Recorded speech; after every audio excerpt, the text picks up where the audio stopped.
পুরুষ আটকায় শেষ বয়সে, যখন তার আর গতি থাকে না। ছেলেমেয়েরা বড় হয়ে যায়, যে যার জীবন গড়ে নেয়। পুরুষ শেষ বয়সে বউয়ের নামে তখন একটা বাড়ি করে কিংবা একটা ফ্ল্যাট কেনে।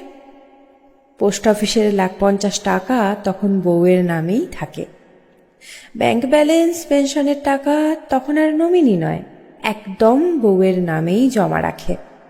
অথচ যৌবনে এতে ছিল বড্ড ভয়, বউ যদি তার টাকা নিয়ে অন্য কারো সঙ্গে চলে যায়।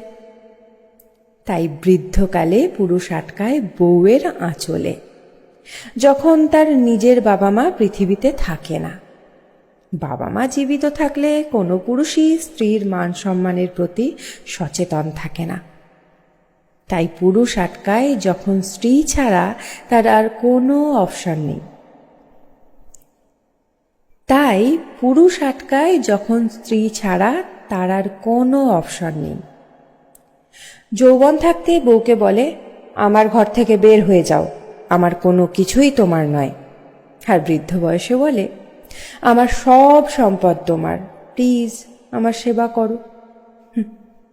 বোকা পুরুষ এটা বোঝে না, যৌবনে যার সাথে গভীর প্রণয় হলো না, বৃদ্ধ বয়সে তাকে আটকিয়ে কি লাভ।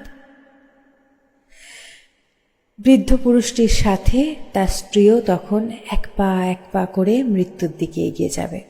এত সম্পদ দিয়ে স্ত্রী তখন কি করবে, যার যৌবনে একটা শখ পূরণ করতে সারা রাত কাঁদতে হয়েছে?